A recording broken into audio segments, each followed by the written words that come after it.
vontade. Bom, boa noite, pessoal. Então, hoje seguimos aqui com mais um dia das nossas oficinas de escrita criativa. E já estamos quase na metade, né? Então, a gente acha que o tempo não passa, né?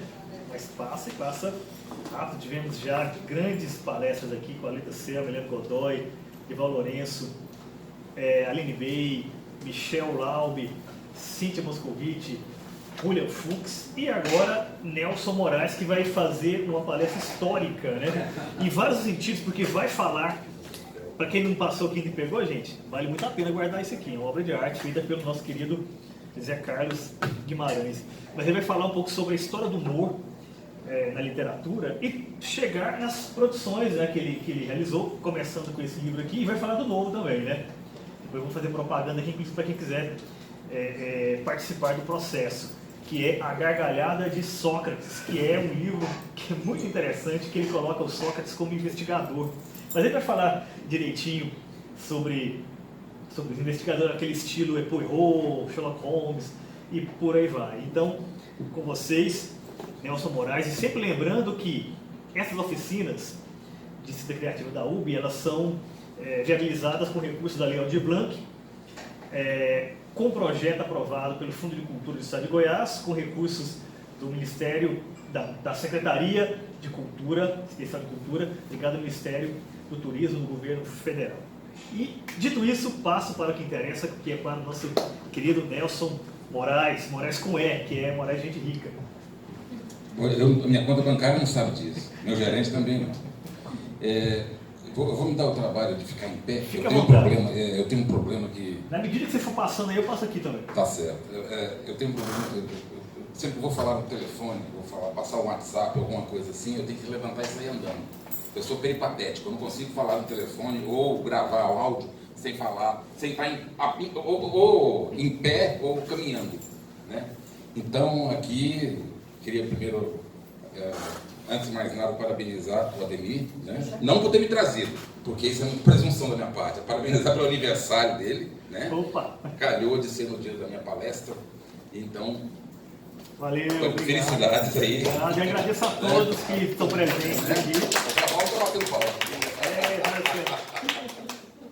Tá certo. E que comentaram no grupo também. Agradeço a todos. Isso, a gente eles comentaram no grupo também. Antes de começar, eu queria falar uma coisa rápida aqui, pode soar meio mórbido, né? Eu estou falando de humor aqui, mas vem bem a propósito, porque nesse final de semana agora eu perdi um amigo, um grande amigo, morreu de câncer, e ele era um dos maiores piadistas que eu já conheci, piadistas amadores. Se ele se profissionalizasse, ele ia ser um grande comediante. E, inclusive, ele fazia piada da própria morte. Até perto de morrer, ele estava fazendo piada da própria morte. Então, assim, como tanto eu quanto ele somos agnósticos, então a gente não acredita em absolutamente nada transcendental, nem espiritual, nem vida após a morte. Mas se estivermos enganados, eu e ele estivermos enganados, e ele estiver por aí, então, Norton, essa palestra é para você também. Agradeço. Não, é importante lembrar que no Porta dos Fundos, né? Sim. Eles deram a dica, né? Errou feio ou rude, né? Vai que, né? Vai que, né? Eu fico imaginando o juízo final. Vai que o membro do Porta dos Fundos é Deus, na verdade. Sem dúvida, sem dúvida. Né? Não vai ser o Rafael Portugal, não. Mas nem o Morgan Freeman. Nem o Morgan Freeman, exatamente. Eu votaria no Morgan Freeman, inclusive. Mas então assim... Nós somos raiz. George Burns. Alguém lá em cima gosta de mim. Exatamente. George Burns, exatamente. Se o ator tem que ser Deus, tem que ser George Burns. Exatamente. Depois Morgan Freeman. Morgan Freeman é o novo avatar de Deus. Exatamente. Né? Então tá certo. Bom, a gente tem que começar por alguma coisa. Né? Vamos falar do humor e, como tudo na vida, né? Tudo tem um começo, o humor também deve ter um começo. Né? Como é que ele começou? Vocês podem reparar aqui pelo Data Show, a primeira pergunta já é uma piada, né? Porque o humor, onde tudo começou, ninguém tem condição de saber. Ninguém tem condição de saber como é que o humor começou, quando que o Homo sapiens, né, nos 200 mil anos de existência, a partir de quando ele começou a rir, a partir de quando ele começou a achar graça das coisas. Naturalmente, eles riam, né? Os homens da caverna riam. A gente não sabe do quê. Provavelmente não era a respeito do governo federal, não era a respeito de declaração de imposto de renda, mas era de coisas mais prosaicas, imagino, né? Então deveria ser devia rir quando o chefe do clã inimigo era mastigado por um tigre de dente de sabre, ou quando ele achava uma companheira para procriar. Então ele devia rir. Mas isso era riso. Na verdade era riso, a gente está falando de humor. Então são os primórdios, né? Os primórdios. Então o que gerou do riso, o que gerou o humor, né? Então, antes da gente dar andamento aqui na pré-história, vamos dizer assim, eu vou avançar alguns séculos aqui para falar de um debate que sempre foi interessante nesse aspecto aí, né? Sobre a comédia. Porque a comédia é um construto criativo, né? Que usa a liberdade de expressão para fazer humor. Rir é uma coisa, fazer comédia é outra. Nós estamos falando da pré-história. Mas antes disso, era bom a gente discutir aqui duas vertentes, né, que se consolidaram na história sobre o riso. A primeira delas é o Aristóteles, na Poética. Ele dizia, inclusive, ele achava que a comédia era uma arte menor. Então ele achava que a comédia denotava uma certa superioridade de quem ria. A superioridade de quem ria. Então a pessoa que era vítima do riso era inferior. A pessoa que estava rindo, ela se sentia superior, uma condição superior, né, para avaliar a condição constrangedora do outro. Já o Henri Bergson, na sua obra O Riso, que é uma obra essencial, recomendo para quem não leu ainda, O Riso, ele postula que, na verdade, não. Na verdade, o riso, a comédia, né, ela não é uma forma de superioridade, de sentimento de superioridade. Ela, na verdade, ela elimina o sentimento, elimina a empatia. Então, a pessoa que ri, ela momentaneamente está eliminando a empatia com o próximo. E isso aí até não deixa de ser positivo. Ter empatia sempre é bom. Mas, no caso da comédia, a pessoa que ri, ela está eliminando provisoriamente a empatia com a pessoa, com a vítima, né, do humor. Então, a pessoa ela está eliminando essa empatia e, ao mesmo tempo, rindo do absurdo que aquela pessoa está sujeita. Então tem essas duas vertentes aí, tá? Voltando à pré-história, então ao riso e ao humor na pré-história, né? Eu separei essa cena aqui, esse frame aqui, do filme do Mel Brooks, que todo mundo deve lembrar, quem assistiu deve lembrar, a História do Mundo, primeira parte, que fala justamente dos homens da caverna tentando fazer humor, né? Como é que era. Então essa cena aqui é basicamente um homem das cavernas fazendo stand-up nas cavernas. Então ele faz um monte de micagem, um monte de mímica, tá? E a plateia não ri, a plateia está entediada, muito entediada. Aí de repente entra um dinossauro, abocanha ele, leva ele e a plateia cai na gargalhada, né? Essa foi a piada. Mas essa piada é interessante porque, na verdade, ela tem uma série de camadas que, inclusive, nos remetem a essa dualidade aí do riso entre Bergson e Aristóteles, né? O que acontece com essa piada? Primeiro, a gente está vendo um absurdo, que eu havia me referido, né? Os dinossauros nunca foram contemporâneos do Homo sapiens. Quando o Homo sapiens surgiu, os dinossauros já tinham sido eliminados há 60 milhões de anos. Ou, como dizem os criacionistas, há 10 anos. Mas, enfim, ponto de vista. De qualquer maneira, a gente tem aí o absurdo sendo contemplado e rido. Ou seja, dinossauros e humanos convivendo. E temos também a suspensão de empatia. Porque você não está se preocupando com o sujeito que está sendo comido. Você está rindo dele. Ele tem mais é que ser comido mesmo, não tem graça. Qual é a graça? Ele não tem graça nenhuma. Então, nós não nos preocupamos com isso. Então, ele sai de cena e obtemos o riso a partir daí.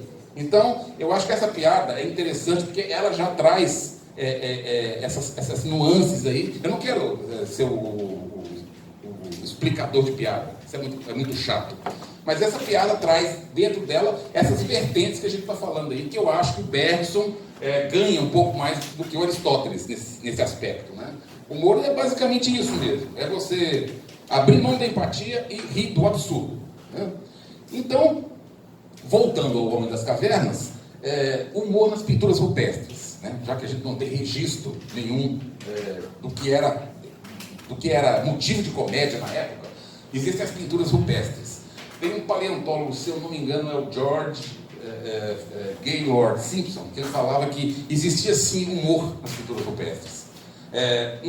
Não tem como a gente saber o que queria dizer esse humor, porque não tinha como decodificar. As coisas eram muito endêmicas, né? Então, um clã fazia uma pintura, uma caverna, e se colocava algum elemento de humor ali, era muito particular, né? Era uma piada interna, vamos dizer assim, sem trocadilho, não é porque estava na caverna, né? Mas era uma piada interna.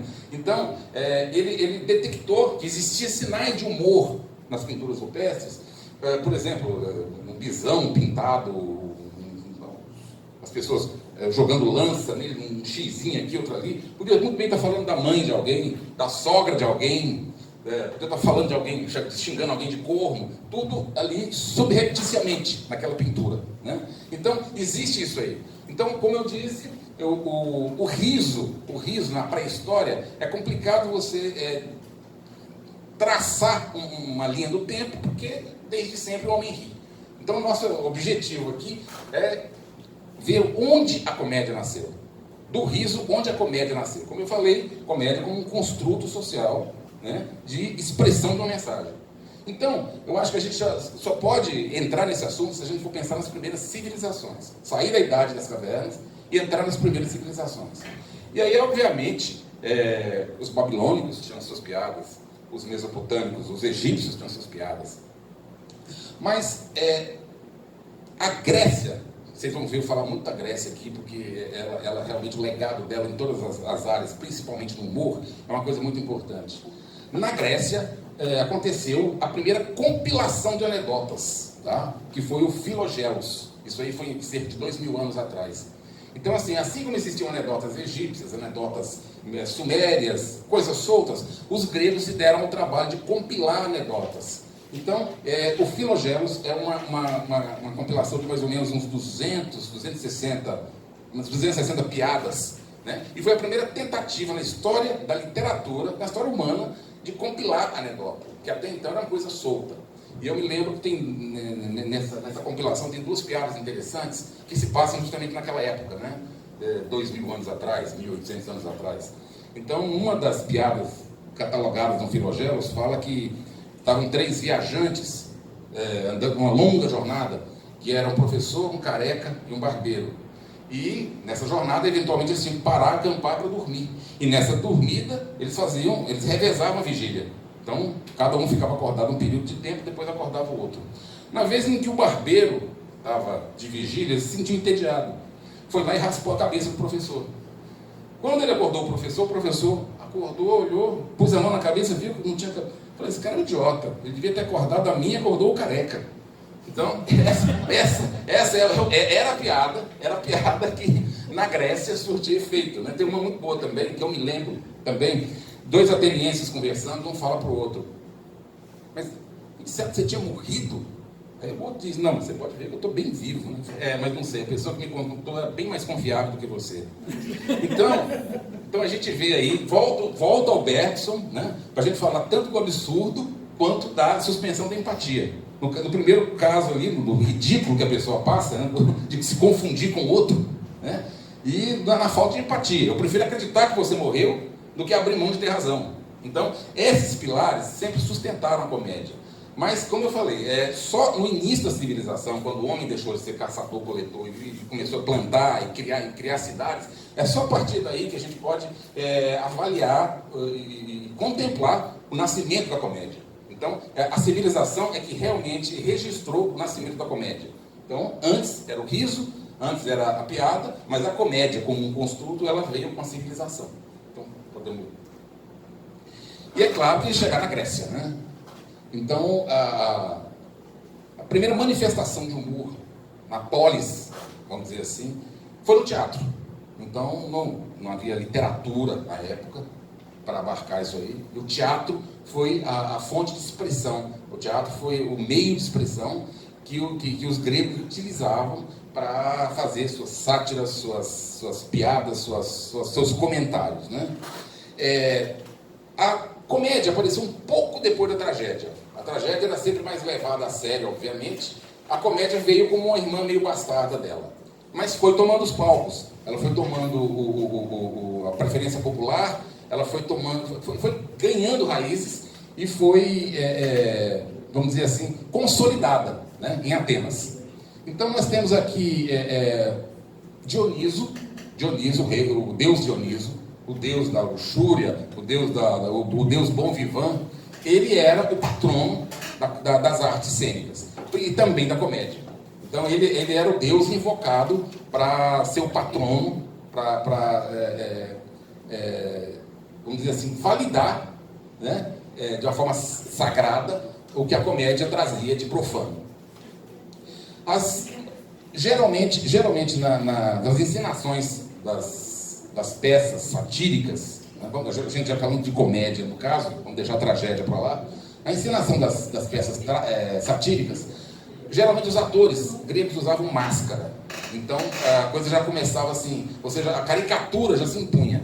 Então, olhando as máscaras, você já sabia quem era o governante, quem era o governado, quem era o lavrador, quem era o padeiro, quem era a mulher, quem era a sogra. Então, as máscaras já entregavam os personagens. Tá?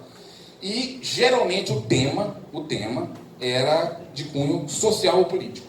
Porque, justamente, vamos falar de Atenas. Atenas surgiu como um apanhado, né, de relação de poder. Atenas surgiu, os governantes atenienses eram os objetos preferenciais das sátiras. Então, o tema básico das comédias gregas da fase clássica era basicamente política, desigualdade social, corrupção no judiciário, desmando do poder, exército. Geralmente, esses eram os temas escolhidos pelos comediógrafos gregos para levar para o teatro e para puxar o riso do povo. Né? Então, o povo era instigado a rir com a ridicularização dessas esferas aí. E tem uma coisa curiosa que alguns comediógrafos faziam, que é o deus ex machina. Geralmente, no final da peça, eles colocavam um deus, né? Estava tudo quase se resolvendo, entrava um deus e ditava arbitrariamente o final da peça. Então, é mais ou menos aquela coisa da fatalidade, né? Que não deixa de ser comédia também. Não adianta nada você se planejar, não adianta nada você se deixar guiar para a narrativa, porque no fim quem manda é o destino. Então, os deuses chegavam e determinavam que era para terminar daquele jeito. O deus ex machina que de uma hora para outra chegava e determinava o fim. O desfecho vai ser assim. Então, não deixava de ser uma forma de humor, né? Da medida que você mostrava que você não era o dono do seu destino. Seu destino estava sendo urdido em outras esferas.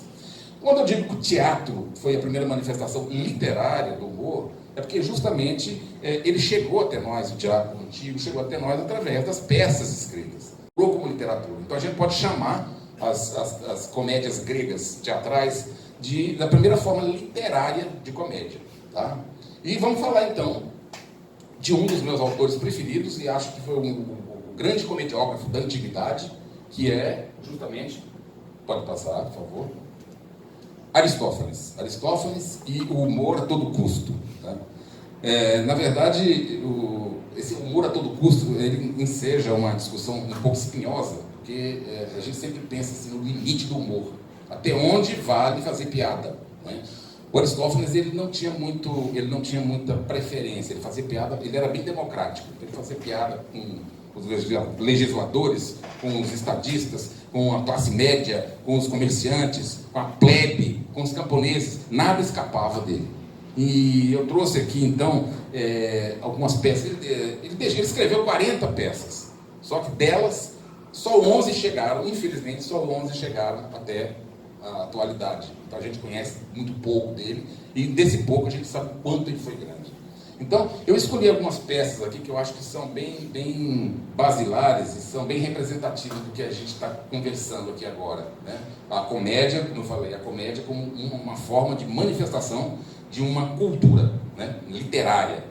Então ele tem, uma das peças deles é As Nuvens.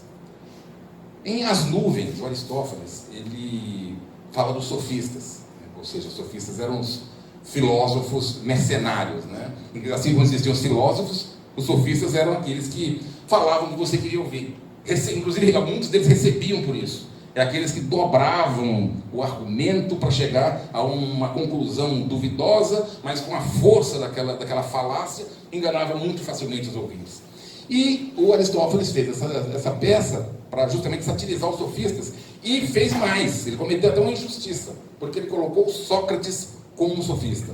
Ele começou Sócrates como uma pessoa que estava desviando a juventude dos ideais, fazendo a juventude andar nas nuvens, instigando a irresponsabilidade. Então, assim, ele foi... E é complicado porque o Sócrates era amigo dele. Então você vê que ele não perdoava nada, nem amigo, muito menos amigo. Então nessa peça, ele critica o Sócrates fortemente. O Sócrates parece que nem ligou, não esquentou a cabeça com isso não. Mas ele critica o Sócrates e, por tabela, os sofistas, nessa verve de ludibriar com uma falsa filosofia a juventude, principalmente a juventude de Atenas, né? E as nuvens seria justamente cabeça nas nuvens, não tem pé no chão, são pessoas, são alienados, né? A outra peça são as Vespas. As Vespas, ele fala de uma espécie de juiz, Filocleion, porque era muito comum em Atenas o cidadão, dependendo de certos critérios, poder ser juiz, poder julgar os casos, né? Casos que eram levados por Areópago. Então, esse personagem dele era um juiz que adorava julgar. Ele julgava todos os dias. Ele saía de casa para julgar e gostava de condenar também. E até que o filho dele resolve trancar ele em casa. Tranca ele em casa, não, você está julgando demais, você passa 24 horas por dia julgando, você vai ficar em casa, vou te prender em casa. Quer julgar, você vai julgar o seu cachorro, vai julgar seu gato, vai julgar seus escravos, mas você vai fazer um mal menor a Atenas julgando aqui do que julgando lá. Você julga errado, você vai pelo dinheiro e isso tudo. Às vezes seriam os juízes, que volta e meia tentam trazer esse personagem de volta para o âmbito do julgamento, né? Ativistas judiciários. Exatamente. E as vespas, por quê?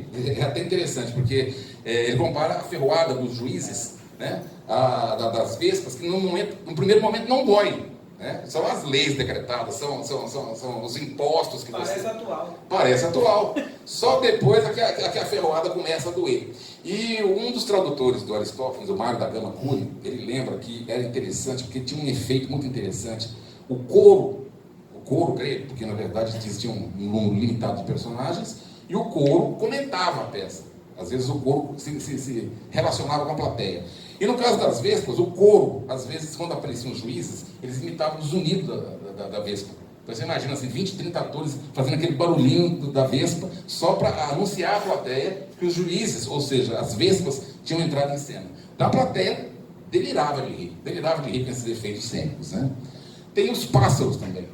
Os pássaros fala muito sobre a tentativa de abandono de Atenas. Fala de 2 atenienses que estavam desconsolados com a corrupção em Atenas, estavam desiludidos. Atenas havia... Os princípios da época de ouro de Atenas tinham se perdido.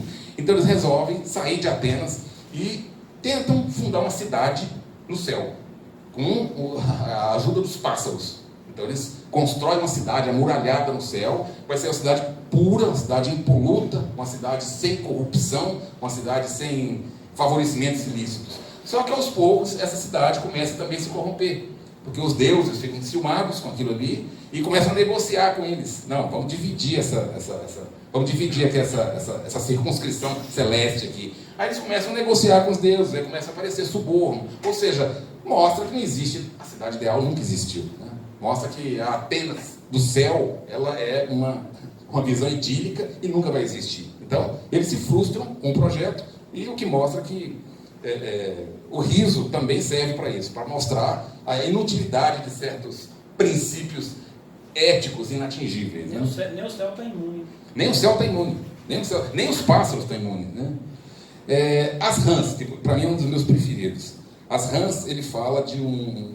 Dioniso fica muito triste quando Eurípides... aliás, voltando aqui, as rãs é basicamente a comédia rindo da tragédia. Porque Dioniso fica triste porque Eurípides, um dos grandes dramaturgos, um dos grandes trágicos, né, acabou de morrer. Então Atenas agora estava sem poetas trágicos, só tinham cômicos. Então ele vai ao Hades, ele desce ao Hades, o lugar dos mortos, para ir buscar de volta Eurípides. Só que chegando lá, ele se depara com Ésquilo, que também já tinha morrido e estava lá. E ele se encanta com Ésquilo, e no fim das contas ele fica na dúvida e propõe um embate, uma competição entre eles, como se fosse um reality show. Então, quem fizer a melhor tragédia ganha. Isso aí Aristófanes estava justamente criticando, satirizando o espírito de... Primeiro estava sacaneando a tragédia. E segundo, satirizando o espírito de disputa, né? Disputa autoral, disputa entre autores, disputa entre criadores, quando na verdade se devia levar era a arte, a audiência, né? E por fim, uma das mais famosas dele, que é Lisístrata, né? A greve do sexo. Então as mulheres atenienses, cansadas do eterno embate de Atenas e Esparta, resolvem que vão usar o maior poder que elas têm para convencer os maridos a abrirem mão da guerra, que é o sexo. Sem sexo.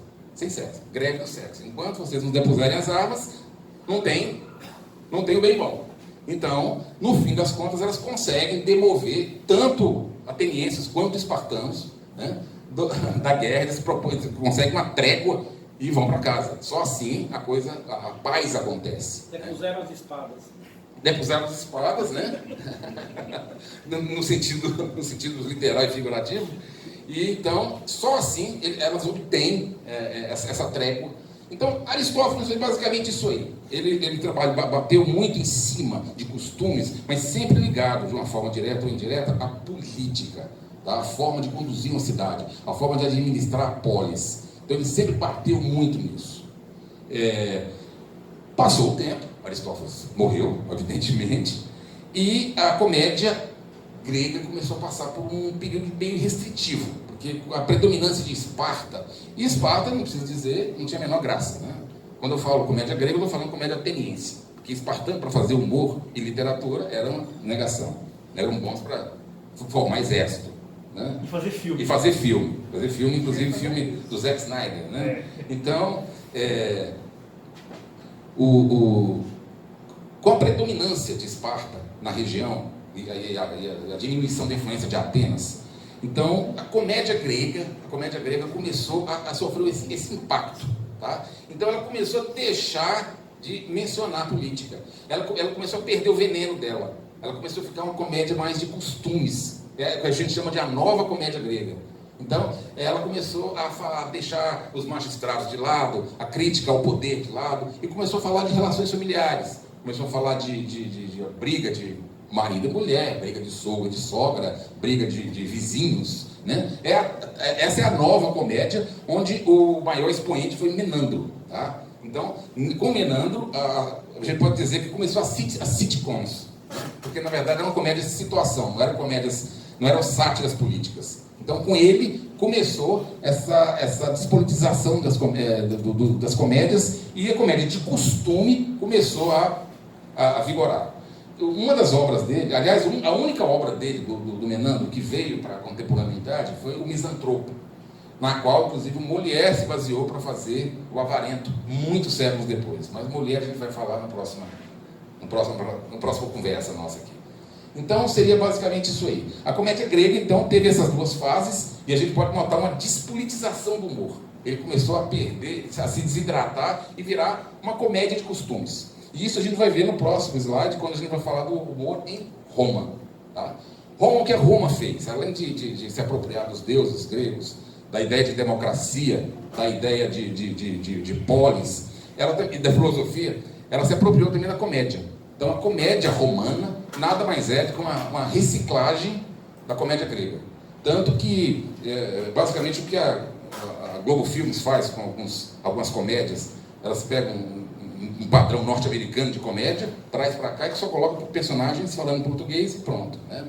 E nisso não vai nenhuma crítica a Globo Filmes, que inclusive dá uma força danada ao cinema nacional. Mas uma certa... E pode lhe contratar a qualquer momento também. Mas um certo segmento de comédias da Globo Filmes tem mais ou menos isso, que é o que os romanos faziam com os gregos. Então, as comédias romanas, elas não tinham autenticidade romana. Tanto que os personagens todos eram gregos.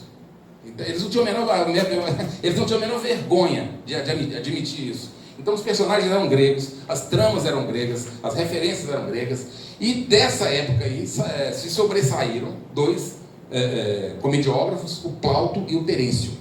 Tá? Então eles herdaram da comédia grega, mas aquela nuance da nova comédia, aquela comédia despolitizada, aquela comédia de costumes. Então o Plauto ele tem uma obra, se não me engano, é o Soldado Fanfarrão, e o Terêncio tem uma obra chamada A Sogra.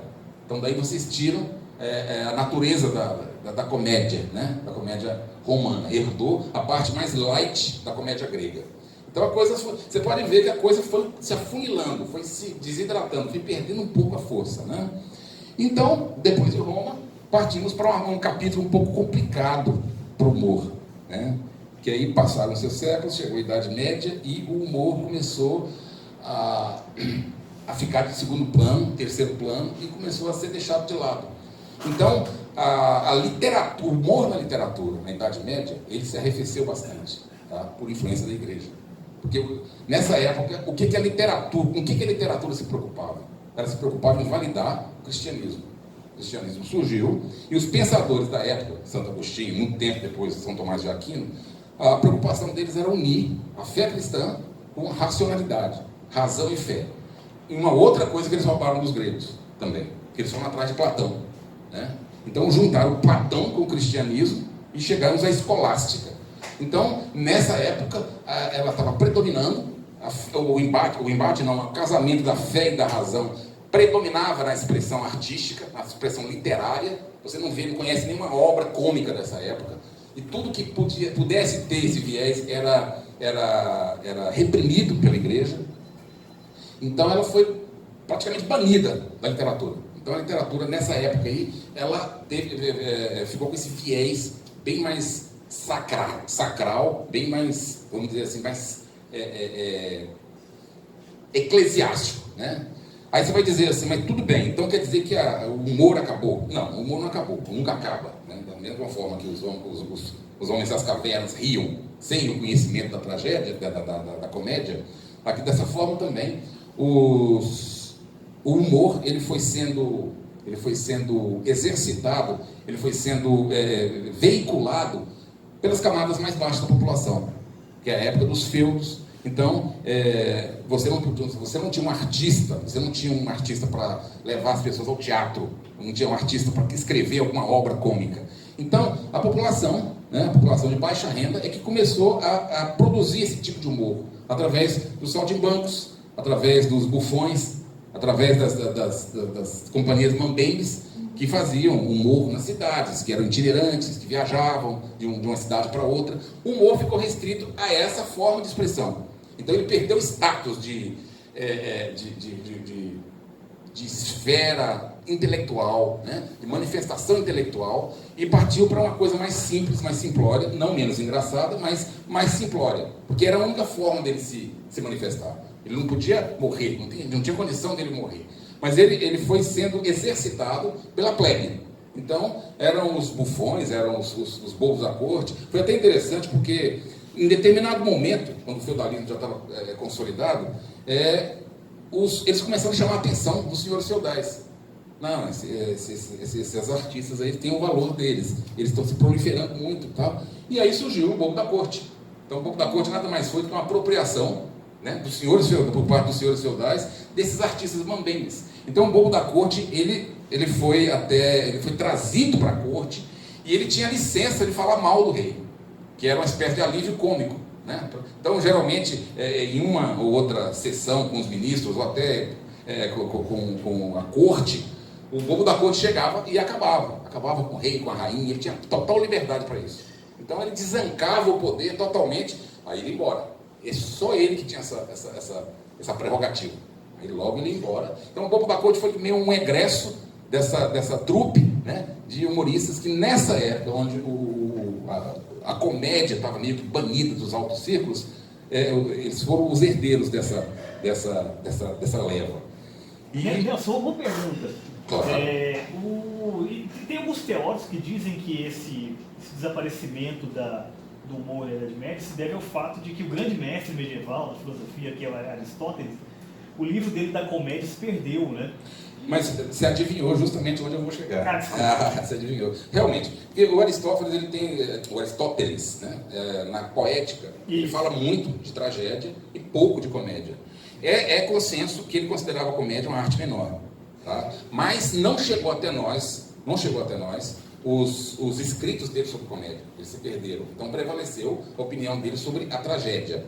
Isso, como Aristóteles foi muito influente na Idade Média, a gente vai chegar, inclusive, por coincidência, ao próximo tema, né? Que é uma Pode passar, por favor. Que é justamente isso. Uma pausa para o nome da rosa.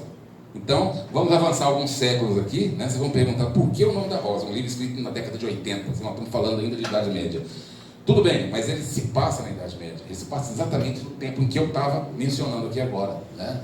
Então, ele foi escrito, ele se passa em 1327. Eu acho que quem leu o nome da rosa lembra que começa num mosteiro, né?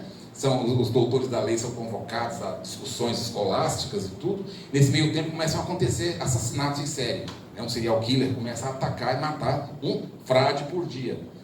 E aí o personagem principal, que é o William de Baskerville, que na verdade é uma releitura do Sherlock Holmes, né? Até Baskerville, que é uma brincadeira com um dos casos que o Sherlock Holmes resolveu, e o seu auxiliar, Ardisson de Melk, que é um trocadilho fonético com Watson, né? Então, eles resolvem o crime. Eu não vou fazer spoiler aqui, quem não leu, mas uma coisa interessante... Com 30 anos não é spoiler. Né? Não é mais spoiler. Mas tem uma coisa interessante no nome da rosa, que é o seguinte: tem uma biblioteca nesse mosteiro, e ela é selvagemente guardada por um frade, né? Um reverendo Jorge de Burgos, que é uma brincadeira com Jorge Luiz Borges. Ele era cego e ele guardava 7 chaves dessa biblioteca, porque ela continha obras apócrifas. E entre essas obras estava justamente a comédia de Aristófanes. E ele achava que a comédia induzia o público, induzia o cidadão comum ao erro, induzia ao pecado, induzia a vassalagem satânica. Era o livro proibido. O livro proibido, exatamente. Então ele chega a um ponto de comparar o riso ao esgarro do demônio. Tá? Esse reverendo, quando ele está discutindo com William de Baskerville. E eu trouxe até um trecho que ele fala aqui, que ele está conversando com ele, e ele dá a opinião dele sobre o humor, né? Que é justamente o reverendo Jorge.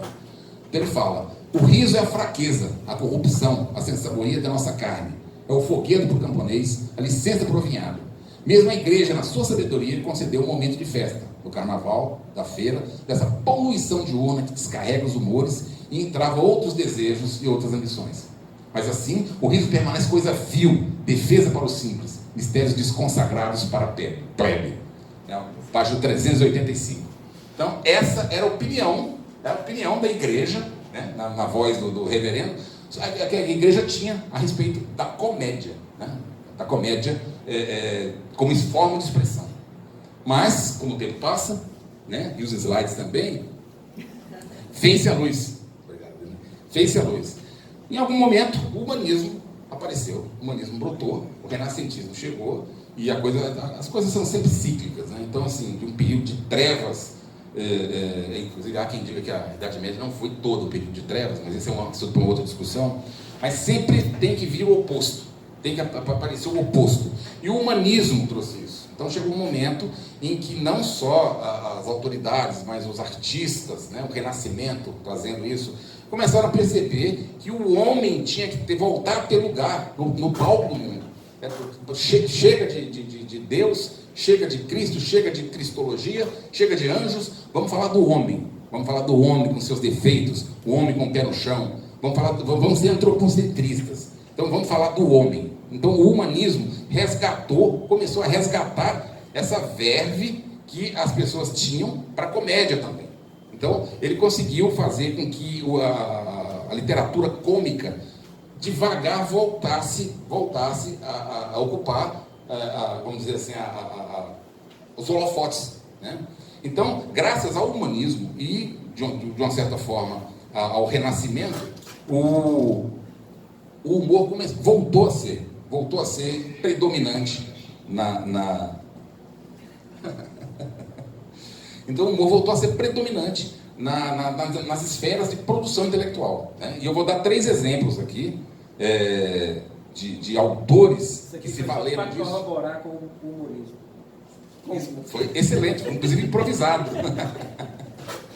Então, esses 3 autores, que eu vou citar agora, inclusive em ordem cronológica, eles se valeram do humanismo, se valeram do renascimento e se valeram do resgate da figura humana no palco da história, tá? E foram 3 luminares do humor. E pela ordem, vamos aqui, podemos passar para o próximo, para o primeiro, né? Giovanni Boccaccio. Então, Itália, né? O Boccaccio começou como um especialista em Dante Alighieri. Aí vocês podem até me dizer, mas Nelson, peraí, mas você faz uma oficina sobre comédia e não menciona Dante Alighieri e a Divina Comédia. Ela não era uma comédia, era um poema. Ela é um poema magnífico, mas um poema épico. Na verdade, o título inicial era só comédia. Exatamente, e foi uma licença poética que o Dante se deu, porque ele explicou, inclusive, por que ele batizou de comédia. A passagem do tormento dos infernos, a sublimação e a serenidade do céu. Então isso trazia o riso do alívio, e por isso ele chamou de comédia. Mas erroneamente classificado, se a gente for pensar nos parâmetros atuais, como comédia. Não é comédia, por isso que ele nem entrou aqui nesse apanhado que a gente fez aqui. Mas, de qualquer maneira, ele bebeu muito nessa fonte, o Boccaccio. E escreveu o Decameron, ou Decamerão, como queiram, né? Que apesar do deca, 10 em grego, na verdade são 100 novelas, retratando e satirizando a sociedade italiana. Do que compunha o Decameron? Ele usa a peste negra como contexto, para falar de um grupo de jovens que se reúnem numa catedral para fugir do contágio da peste negra. Então cada um tem uma história para contar. E eles vão se reunindo, e ele usa esse contexto de argumento para que essas histórias virem contos, virem fragmentos, perfis da sociedade italiana. Então, da mesma forma, não são poupados os padres, não são poupados os governantes, os juízes, não é poupada a plebe, não é poupado o padeiro, nem o camponês. Todos eles são personagens dessas histórias e passam são mostrados em seu ridículo, em seu lado ridículo, em seu lado bizarro, né?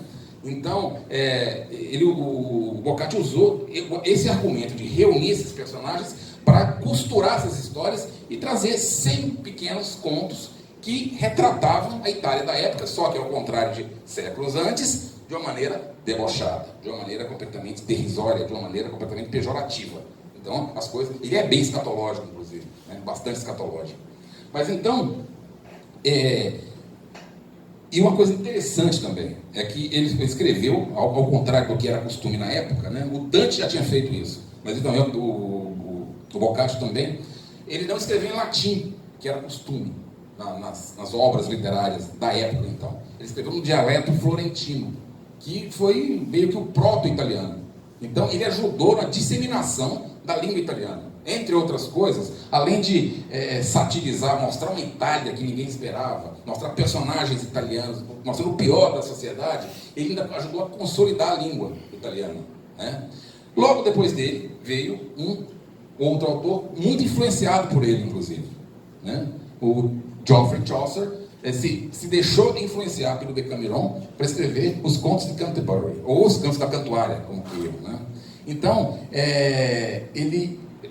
basicamente, ele repete a esquematização do Decameron, só que aqui ele junta uma procissão que está indo de Londres até a Catedral da Cantuária. Então, nessa jornada, eles vão trocando histórias entre si. Então, ele se aproveitou da estrutura narrativa do Decameron para fazer a mesma coisa com a sociedade inglesa. Então, aqui você vê a sociedade inglesa ridicularizada, você vê a sociedade inglesa retratada no pior que ela tinha, e, de uma certa forma, é interessante você ver as duas obras dialogando, porque uma é meio que espelho da outra, só que um contexto completamente diferente. E da mesma forma que o Boccaccio fez, o Chaucer também usou o idioma inglês para ajudar a consolidar a língua inglesa. Então isso é interessante também, porque foi uma das primeiras obras escritas integralmente em inglês, sem utilizar o bretão antigo, nem o latim, e que se popularizaram, e consequentemente a língua inglesa também se popularizou, tá? E temos o terceiro, agora estamos na França, né? François Rabelais. Então ele, inclusive, é curioso, porque se a gente for pensar bem, muitos autores cômicos da antiguidade, até da Idade Média, eles tinham sua origem no clero. Começaram como monges. O próprio Rabelais foi um beneditino que largou a batina. Tá? Ele largou a batina para se dedicar à escrita e à sátira. Então, ele tinha um pseudônimo que pouca gente sabia na época, o Alcofidas Nazier, que na verdade é um anagrama do nome dele. Então, quando ele queria fazer um panfleto satírico, distribuir na rua, falando de alguma coisa pontual, de alguma coisa que o prefeito ou magistrado, ou seja, fazer uma crítica fechada, pontual, ele usava esse pseudônimo, porque senão ele ia ser linchado, né? Então ele distribuía esses panfletos apócrifos com esse pseudônimo, vamos dizer assim, esse anagrama do nome dele, mas ele se consagrou como François Rabelais, né, quando escreveu Garganta e Pantagruel. Na verdade, Garganta e Pantagruel hoje a gente conhece nessa ordem. Ele publicou primeiro Pantagruel. Garganta era o pai dele. Então ele escreve primeiro, fala do filho, para depois falar do pai. Quem que são Garganta e Pantagruel? São dois gigantes com apetite voraz, que inclusive chegam nas cidades, tomam a comida, a bebida, as mulheres, mas são gigantes. Interessante aí você notar, são gigantes, tanto um quanto o outro. Nisso aí o Rabelais satirizou as novelas de cavalaria, satirizou as novelas de aventura, onde os heróis chegavam nas cidades e tomavam as cidades. Eles chegam e tomam não pelo heroísmo, eles chegam e tomam as cidades pela esbórnia. São gigantes, são comilões, são glutões, né? São luxurientos. Inclusive, é interessante que o Voltaire falou uma vez que tanto um quanto o outro eram metáforas do humanismo, ou seja, a fome que o ser humano estava de conhecimento e que estava represada até então. Então estava aquela coisa assim, aquela obscuridade, aquela proibição, e a comédia rabelesiana, ela resgatou isso. Então eles seriam, na verdade, uma metáfora do humano querendo recuperar o tempo perdido. Então vou comer o que eu puder. Eu quero me alimentar do que eu puder para poder voltar à minha condição de ser risível, inclusive, rir de mim próprio. Então, das três obras que eu citei aqui, essa é a mais obscena. Ela foi inclusive condenada pela prestigiosa Sorbonne. Ela foi banida pela Sorbonne pela obscenidade, pelo alto número de situações escatológicas.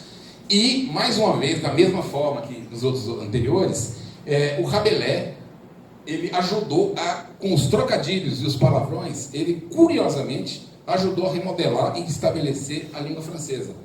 Então, a gente vê nesses três casos aí, o humor, não só renascendo das cinzas, depois das trevas medievais, como ele ajudando também a consolidar a linguagem, ajudando a consolidar o idioma, e se valendo, e dialogando. Você pode ter certeza que o Rabelais leu Chaucer, e que leu Boccaccio também. Então, é um humor que renasceu com força total, um humor que dialogava, conversava entre si, e que ajudou a estabelecer as raízes dessa coisa maravilhosa que é linguagem. Então, a linguagem está muito associada ao humor. Lá no comecinho, quando eu falei dos Homens da Caverna, eu mencionei justamente isso, que na falta de um registro que a gente possa ter de quando o Homo sapiens começou a rir, a gente pode ter certeza que o riso, não como comédia, volto a dizer, né? Comédia é um construto criativo. O riso é uma manifestação quase fisiológica. Mas pode ter certeza que o riso, pelo menos na pré-história, foi um fator de integração também, de agregação dos clãs, e muito importante para que, de uma certa forma, o ser humano evoluísse. E chegamos até Rabelais. Então, eu encerro aqui O riso é sempre agregador, né? Sempre vai ser agregador. Sempre vai ser agregador. E com o objetivo justamente de trazer luz. Mesmo quando ele é mórbido, né, quando ele parece tender a escuridão, ele traz luz, ele traz conhecimento. Mesmo que você possa discutir a qualidade desse conhecimento, né? Então, na oficina de hoje, até para não tomar muito tempo de vocês, né? Que eu estou vendo alguém cochilando aí, mas então... Eu venho até Rabelais, chego até Rabelais, na oficina que vem, terça que vem, vamos falar de Shakespeare até os dias atuais, e Shakespeare, podem ter certeza, foi um grande comediógrafo, um excelente comediógrafo. Vamos falar dele, vamos falar de Molière, de Voltaire, vamos falar até os tempos atuais. Talvez cheguemos a Monty Python, não sei, vamos ver. Então, é basicamente isso aqui, tá? O que eu queria trazer para vocês, da idade das cavernas até Rabelais, como o humor surgiu, se transformou em comédia, como ele se consagrou na antiguidade clássica, na antiguidade grega, né? Como ele na Idade Média foi suprimido, reprimido pelo poder pensante, como ele se recuperou no Renascimento e como ele ajudou a consolidar a linguagem, como ele ajudou a consolidar a cultura, né? A cultura a partir desses livros assim incomparáveis, que estão disponíveis em sebos, estão disponíveis na internet, E eu recomendo fortemente a leitura deles. E estou aberto a perguntas, estou aberto a participação, quem quiser. Quem quiser colocar alguma pergunta no chat, eu repasso aqui e, na verdade, talvez até, não sei como é que está a audição do Nelson, né? Já dialogar com ele. Mas alguém que teria alguma pergunta sobre a matéria? Pode falar eu, meu grande amigo Elberton. Gargalhada de Sócrates. O que tem a ver com essa estrutura aqui? Você é um estudioso e por isso teve essa ideia de... Bom, como é que surgiu essa ideia? Primeiro eu quero agradecer pelo merchandising, né? Que fica parecendo assim, eu combinei com o Elberton, ele vai chegar depois da palestra, depois da palestra ele chega, e espera um pouquinho, aí quando eu terminar a palestra ele pergunta sobre a gargalhada de Sócrates. Né? Então, valeu. Então foi justamente isso. Gargalhada de Sócrates. Eu meio que quis emular justamente o Humberto Eco, né, quando ele criou um romance sobre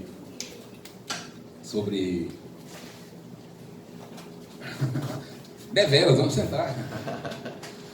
Então, eu meio que respondendo a sua pergunta, eu meio que quis emular, claro que não copiar, mas emular esse sentimento de ficcionalizar e satirizar, né, um mote que é recorrente na literatura policial, que é o serial killer, né, o whodunit, né, quem matou e por que está matando. Então eu pensei em transportar isso para Atenas da época de Sócrates. E é justamente isso, né? Eu crio uma situação onde Sócrates e Aristófanes, né, o seu algoz nos palcos, eles são obrigados a interagir. Por quê? Nos últimos 30 dias de vida de Sócrates, que ele foi condenado pelo poder ateniense a tomar cicuta, ele ficou 30 dias na cadeia, o Aristófanes começa a receber mensagens de um assassino que está matando sofistas, com requintes de crueldade. E ele manda as mensagens para o Aristófanes, e o Aristófanes é obrigado a recorrer justamente ao Sócrates, que com seu poder de raciocínio vai ajudá-lo a decifrar quem é o assassino, por que os crimes estão sendo cometidos, e no final das contas, não vou fazer spoiler, né? Mas é basicamente isso. Então, assim, o Humberto Eco fez isso aí, eu, anos-luz, com menos talento, tentei fazer isso aqui também, que é ficcionalizar e utilizar, e fazer uma tentativa de sátira do romance policial, utilizando elementos clássicos e brincando, porque o assassino, por exemplo, ele se remete a uma escola, a cada crime que ele comete, ele remete a uma escola filosófica diferente. E isso aí, o Sócrates e o Aristófanes vão descobrindo com o passar do tempo. E descobrem que é um assassino muito inteligente, inclusive, que está desafiando eles. E então o moto foi esse, foi tentar utilizar uma sátira de um mote comum na literatura policial, utilizando um contexto erudito, vamos dizer assim. Nelson, uma coisa que me chamou muita atenção neste livro aqui, Certo. que é a Gargalhada de Sócrates, é como você desconstrói Platão. Porque eu lendo, cadê Platão? Platão não aparece. Pô, será que não é possível que o Nelson esqueceu o Platão? Não tem como. Aí no final você dá uma apresentação, assim, com uma resposta para isso que é maravilhosa. Que o Platão no seu livro é meio picareta, né? Mas como é que você chegou nisso? Na verdade, isso aí não foi eu que inventei. Na verdade, quando Sócrates foi julgado pelo Tribunal dos Heliastas, né, e condenado, alguns discípulos se afastaram, outros... Você viu que eu provei que eu li mesmo. Sim, não. Inclusive, eu acho que você lembra quem que é o assassino. Lembro. Mas então o que acontece? Quando Platão foi condenado, alguns discípulos se afastaram, outros chegaram mais a ele para prestar apoio, e Platão foi um dos que fugiu. Platão fugiu de Atenas. Sócrates foi condenado, né? Foi condenado. Platão fugiu. E ele só voltou 2 ou 3 meses depois da morte de Sócrates, quando a poeira já tinha sentado. Então o que eu faço nisso aí é dar uma desconstruída nele também, né? Porque eu quero deixar claro que muitas das coisas que ele escreveu não necessariamente saíram da boca de Sócrates, né? Ele coloca na boca de Sócrates, mas não necessariamente saíram da boca de Sócrates. Na verdade foi uma tentativa um pouco moleque de subverter um ícone da história do pensamento. Não foi muita coisa, não foi muito intencional. Quando eu vi, o Platão já estava tomando esse papel condenável na trama, né? De covarde, de fujão e às vezes de inventor demais, na verdade. Não, ótimo. Aproveitando que você falou, gente, pode ir preparando as perguntas aí. Eu não falo grego, tá? Vou deixar bem claro que é só... Grego para o Nelson é grego. E isso, inclusive, é Shakespeare, né? É Shakespeare? É Júlio César. Júlio César. É a peça de Júlio César. Uma pergunta. Essa questão do Sócrates apareceu ao final ou você faz um storytelling? Porque assim, a boa parte do nosso público, tanto presencial quanto virtual, são escritores, estudantes, né, de letras, pessoas interessadas em literatura, a gente que quer escrever e tal, de modo geral. Mas como que você faz? Porque o seu livro, esse livro em particular, depois vamos falar do outro, né? Ele segue aquela questão do romance policial tradicional, ou seja, todas as peças ali são muito precisas, né? Se você retirar uma, a coisa desmonta, tá? Então é uma coisa muito como um jarro de cerâmica. Exatamente, inclusive aparece isso, né? Que faz parte da narrativa e isso está na capa também. Isso. Como que você faz para planejar isso? Você faz storytelling? Nesse caso, o Platão já estava fora desde o começo? Ou você não tinha como encaixar? E depois você colocou ao fundo? Foi tudo planejado? Como você planejou essa construção, digamos assim, da Zé Fábio na área, gente? Thalissa está aí também, né? Pelo que eu vi. Bem-vindos. Bem-vindos. Bom, assim como o Peter Schaeffer, quando escreveu Amadeus, ele pensou, eu vou utilizar a peça, né? A peça, que depois virou um grande filme do grande filme. Então ele pensou, bom, eu vou juntar dois personagens verídicos que chegaram a conviver, mas vou exagerar, eu vou hiperbolizar uma certa dinâmica. Porque, por exemplo, eu acho que todo mundo conhece a história, que o Salieri não era tão medíocre quanto pintado. Ele era um compositor talentoso. Professor de Beethoven. Ele só deu azar de viver na mesma época do Mozart.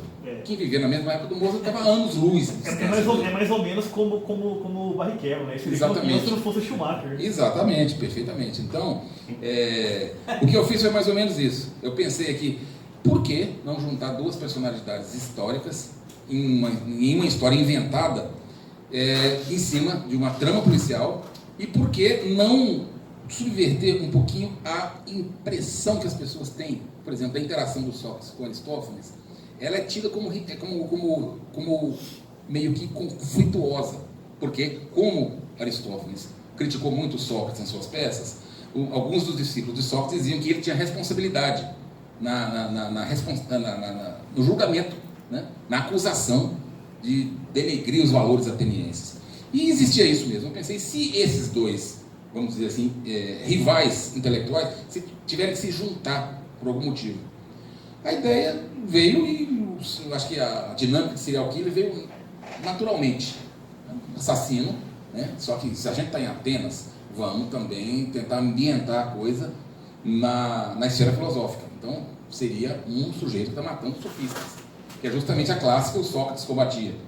E disso aí eu comecei a pesquisar, ir mais a fundo nas escolas filosóficas, porque eu tive a ideia de colocar cada crime, são 8 crimes, cada crime representa, e isso eles descobrem bem na frente, ele ritualizava uma escola. Então, o pitagorismo e outras vertentes eram revividas no ritual de cada crime.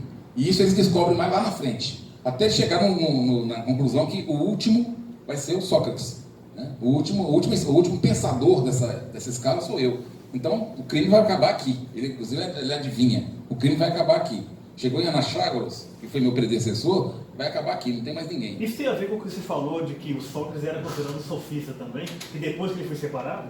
Na verdade, o Aristófanes, isso é culpa do Aristófanes, essa categorização. É porque ele não tinha paciência com filósofos. Né? Ele não tinha muita paciência com filósofos. Ele achava que... Ele não tinha com estudantes de filosofia. Exato.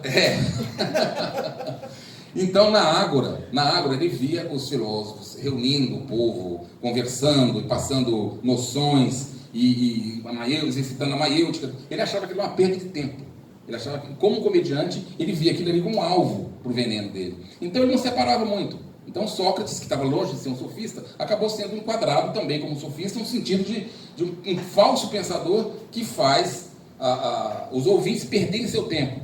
Podiam estar fazendo coisas mais práticas e ficam ouvindo essas preleções.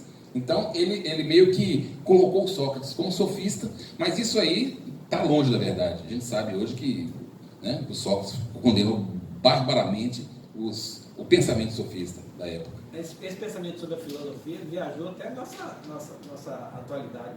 Sem dúvida, sem dúvida. Hoje também o filósofo é considerado por grande parte da população como, quer dizer, um para nada, não sei lá. Sim. Pra que É estéril, é uma coisa estéril, uma coisa acadêmica demais, sem aplicação na vida prática. É porque ele também não para de falar. Sim, exato. Ele não para, né?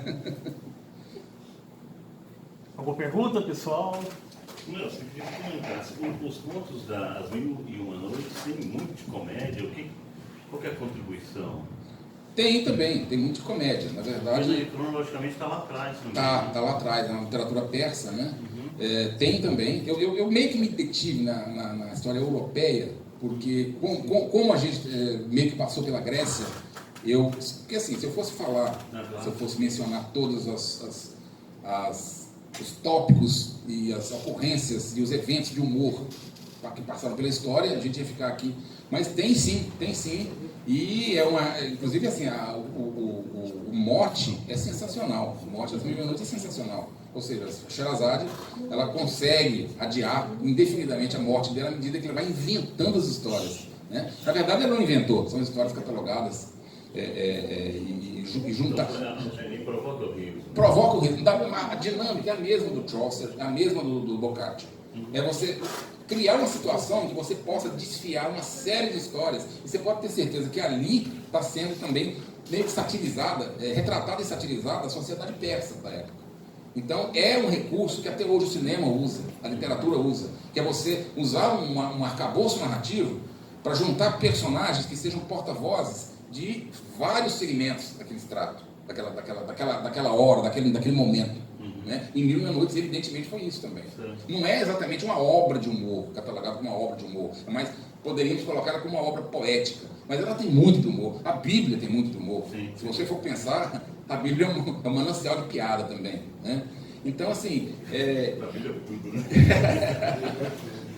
E o Poderoso Chefão, né? As duas coisas. Exatamente, Poderoso Chefão também. Então, mas assim, muito a propósito, sua lembrança, eu só fugi um pouco dela porque eu quis me nortear mais pelo Ocidente, no sentido de que a comédia, né, ela ganhou as raízes que a gente conhece hoje, a estrutura que a gente conhece hoje, meio que via Grécia e via Europa, de um modo geral.